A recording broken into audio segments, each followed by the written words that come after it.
blood ৰিলেশ্যনৰ question এক্সামত দেখিয়ে থাকো আৰু তেনেকুৱা ধৰণৰ কুৱেশ্যন এটা ইয়াতেও আছে আৰু ব্লাড ৰিলেশ্যনৰ কুৱেশ্যন সলভ কৰাৰ কাৰণে আমি বনাব লাগে ফেমিলি ট্ৰী যিসকল ষ্টুডেণ্টে ফেমিলি ট্ৰী বনাব জানে সিহঁতৰ কাৰণে এইকেইটা কুৱেশ্যন এনেও বহুত বেছি ইজি হয় যেনেকৈ ইয়াতে আমাক কৈছে Q and P R husband and wife যদি Q and P R husband and wife হয় তেতিয়াহ'লে কিউ এণ্ড পিৰ মাজত আমি ডাবল চিন নিদিম না নিশ্চয় দিম নেক্সট আমাক কি কৈছে P's father-in-law is R's wife father P's যিটো ফাদাৰ ইন ল আছে পিৰ ফাদাৰ ইন ল হ'লে ইয়াতে আহিব য়েছ পিৰ ফাদাৰ ইন লটো কি হয় আৰৰ ৱাইফৰ ইয়াতে যদি মই আৰ ড্ৰ কৰো আৰৰ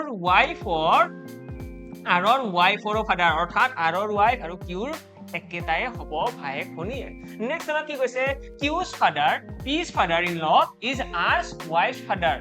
Q is the brother of T বুলি কৈছে কিউ হৈছে টিৰ ভায়েক who is the wife of R বুলি মেনশন আছে মানে টি হৈ গ'ল আৰৰ ৱাইফ আৰু লগতে কিউৰ ভায়েক আৰু লগতে আমাক ইয়াতে কি মেনশন কৰিছে কিউ ভায়েক বুলি কৈছে কিউ যদি ভায়েক হয় তেতিয়াহ'লে পি কোন হৈ যাব পি তাৰ ৱাইফ হৈ যাব আমাক কৈছে ন কিউ ভায়েক মানে ল'ৰা মানে অবভিয়াসলি তাৰ বিয়া হৈছে ন বিয়া হ'লে বাকি নেক্সটটো কি হ'ব হাজবেণ্ড এণ্ড ৱাইফ হৈ যাব পি হৈ গ'ল আমাৰ ৱাইফ নেক্সট আমাক কি কৈছে how is P related to R's wife তো পি কেনেকৈ আৰৰ ৱাইফৰ লগত ৰিলেট হৈ আছে তো আৰৰ ৱাইফ মানে কোন হয় আৰৰ ৱাইফ মানে হৈছে টি আৰু পি কেনেকৈ জড়িত হৈছে চোৱা টিৰ কাৰণে এইটো হৈছে ভায়েক আৰু ভায়েকৰ ৱাইফ মানে সিস্টাৰ ইন ল